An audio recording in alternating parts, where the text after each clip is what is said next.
আফ্রিদির সাথে আমার যে সমস্যা সেটা হচ্ছে যে 2 বছর আগে আমি একটা ভিডিও বানাই, আর সেই ভিডিওটা হচ্ছে যে একজন মহিলা কান্না করে।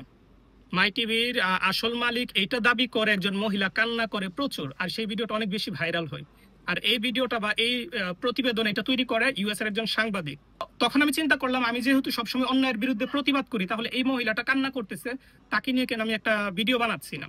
তখন আমি সেই ভিডিওতে বলি যে যদি এই মহিলা সত্যি মাই টিভি চ্যানেলের মালিক হয়, তাহলে এই মহিলার চ্যানেল যেন এই মহিলাকে ফেরত দেওয়া হয়, আর এটা তদন্ত করবে প্রশাসন। প্রশাসন যদি তদন্ত করে দেখে যে সত্য, তাহলে যেন ব্যবস্থা নেওয়া হয়। তো আমি বারবার কিন্তু প্রশাসনের কথা বলছি, আর রেফারেন্স দিয়ে কথা বলছি যে এই ভিডিওটা অনেক বেশি ভাইরাল হচ্ছে, ভাইরাল ভিডিও, তখন সেটা নিয়ে আমি কথা বলছি। তারপরও তারা আমাকে মামলা দিয়ে দিছে এই মহিলার সাথে, এবং যেই সাংবাদিক প্রতিবেদন তৈরি করে তাদের সাথে আমার নাম দিয়ে দিচ্ছে। তো আমি এই মহিলাকে এখন হয়তো চিনি, এখন ভাইরাল হয়েছে, আমি তাদের সাথে আমি আমার নাম জড়াই দিছে মামলাতে, এখন চিনি, এবং ওই সাংবাদিককে এখন চিনি, বাট আগে তো চুল পরিমাণ চিনতাম না। কিন্তু এখন পর্যন্ত কিন্তু ওই মহিলা কিংবা সাংবাদিকের সাথে আমার এখন পর্যন্ত কোনো কথা হয় না। তারা যদি কোনো মানুষের মাধ্যমে যোগাযোগ করতে হচ্ছে, তারপর আমি তাদের সাথে যোগাযোগ করার আমার প্রয়োজন মনে করি না। আমার যে এত বড় সমস্যা গেল, আমার যে আমার নামে যে মিথ্যা মামলা দিল, তারপরে কিন্তু আমি তাদের সাথে যোগাযোগ করি নাই। কারণ আমি তো জানি এসবের মধ্যে আমি নাই। আমি হচ্ছে একজন ইউটিউবার, আমার কাজ হচ্ছে কন্টেন্ট বানানো, ফানি ভিডিও বানানো, আর যখন প্রতিবাদ করার দরকার পড়ে কোনো বিষয় নিয়ে, তখন আমি সেই বিষয় নিয়ে প্রতিবাদ করি। তো আমার ওই ভিডিওটা ছিল প্রতিবাদী একটা ভিডিও, কিন্তু মামলা দেওয়ার পর দেখা যাচ্ছে যে ডিবি অফিসে আমাকে নেওয়া হয়। আমি ফার্স্ট দিন ডিবি অফিসে যাই, সেখানে তারা আমার কাছে আমার ইউটিউব চ্যানেল চাই। আমি আমার ইউটিউব চ্যানেল দিই, সেইটার পাশাপাশি তারা আমার অন্য চ্যানেলও চাই, যেটাতে আমি শুধুমাত্র ফানি ভিডিও আপলোড করি। তো এখন আমার কথা হচ্ছে যে তারা আমার অন্য চ্যানেল কিভাবে চাইতে পারে? তারা আমার চ্যানেল চাইতে পারে, যেই চ্যানেলে আমি ভিডিও আপলোড করছি, যে চ্যানেলে এই ভিডিওটা ছিল সেইটা চাইতে পারে। তারা আমার সব চ্যানেল, সব পেজ, সবকিছু রাখলো। আমিও সচেতন নাগরিক হিসেবে সবকিছু দিলাম। আমি ভাবছি যে তারা হয়তো আমার চ্যানেল এবং পেজ সবকিছু দিয়ে দিবে, হয়তো 2-3 দিন তদন্ত করবে, বা 1 সপ্তাহ বা সর্বোচ্চ 10 দিন। কিন্তু তারা আমার চ্যানেল 2 মাস, 3 মাস, 4 মাস, প্রায় হয়তো 1 বছরের মতন রাখে সর্বোচ্চ। তো 1 বছরে আমার একজন ইউটিউবারের জন্য যে কি পরিমাণ কষ্টের বিষয় যে একটা চ্যানেল রাখা। ডিবি অফিসে আমার পিছন থেকে একজন ডিবি বলে যে, স্বপন ভাই আপনি কার সাথে লাগতে গেছেন? আপনি তৌহিদ আফ্রিদিকে চিনেন না, এবং ডিবি হারুন কি লাগে তৌহিদ আফ্রিদির আপনি জানেন না। তারপর হচ্ছে আরেকটা বিষয়, সেটা হচ্ছে যে আর এই ডিবি ইনি বলতেছিল যে ইসলামিক ভিডিও বানিয়ে তো ভালো ইনকাম করতেছেন, দাজ্জাল বানিয়ে কত ইনকাম করলেন, মানে এরকম ভাবে তারা টিটকারি করে আমার সাথে। তারপর হচ্ছে তারা আমাকে বলতেছিল যে জেলে দিয়ে দিবে। ডিবি বলতেছিল যে স্বপন ভাই আপনার তো জেলে যাওয়া লাগতে পারে। আমি বললাম মানে কি?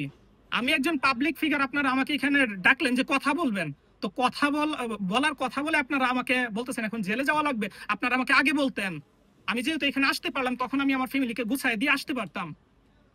এরকম বিষয় ছিল। তৌহিদ আফ্রিদি আর তো আমার নামে মিথ্যা মামলা দেওয়ার পর আমি ওদের কাছে অনেক কান্না করি, কারণ আমি তো এসবের সাথে জড়িত না। আমি একজন এন্টারটেইনার ইউটিউবার, তো মাঝে মধ্যে প্রতিবাদী ভিডিও করি। তো তারা যাদের সাথে আমার নাম জড়াই দিছে মামলাতে, এগুলোর সাথে তো আমি জড়িত না। তো তারপর দেখা যাচ্ছে তার কাছে আমি এত পরিমাণ কান্না করি, সেটা বাংলাদেশের সবাই দেখছে তখন। আর আমি তাদেরকে এই বিষয়টাও জানাই যে আমার যে 3-4 জন ভাতিজি ছিল, তাদেরকে দেখাশোনা করা লাগতো আমার। আর আরেকটা বিষয়, সেটা হচ্ছে যে আফ্রিদি যে লাইভে দেখলাম যে বললো, যখন পুলিশ তাকে ধরে, তখন বললো যে তার ওয়াইফ নাকি 6 মাসের প্রেগনেন্ট।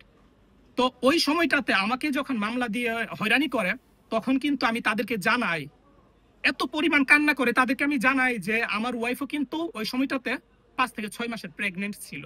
কিন্তু তাদের চুল পরিমাণ মন গলে নাই আমার এই কথাগুলো শুনে। বাংলাদেশের সবাই বলছে যে স্বপন ভাইয়ের বিষয়টা শেষ করার জন্য, স্বপন ভাই যেহেতু লাইভে এসে এইভাবে কান্না করতেছে, সমস্যাটা সমাধান করে দেন। কিন্তু তারা আমার এই সমস্যা সমাধান করে নাই।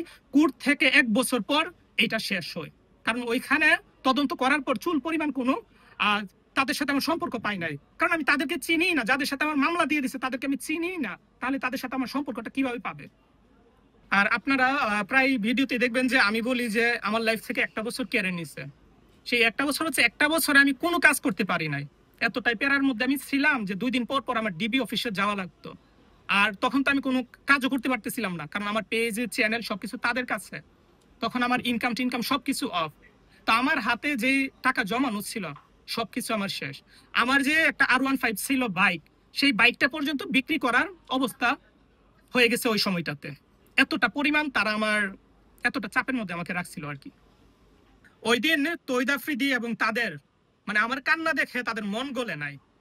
আর ওই সময় আমি আল্লাহর কাছে দোয়া করছিলাম যে আমি যেই পরিমাণ কান্না করতেছি এই পরিমাণ কান্না যেন একদিন তৈদ আফ্রিদি করে। কারণ তাদের মনটা এতটাই মানে পাথর যে একটা ছেলে এইভাবে কান্না করতেছে। আর একটা কথা ছিল যে মামলাটা যদি সত্যি হতো, তাহলে আমি যদি তাদের শত্রু হতাম, তাহলে একটা কথা ছিল আমি তাদের শত্রু না, কোনো কিছু না, আমি একজন এন্টারটেইনার ইউটিউবার, সেই হিসেবে আমি ভিডিও বানাইছি। কিন্তু তারা আমাকে আমার একটা বছরই আমার লাইফ থেকে শেষ করে ফেলছে। এই জন্য আজকে আমার মতোই কান্না করতেছে আফ্রিদি। এটাই সবকিছু। আল্লাহ ছাড় দেন কিন্তু ছেড়ে দেন না।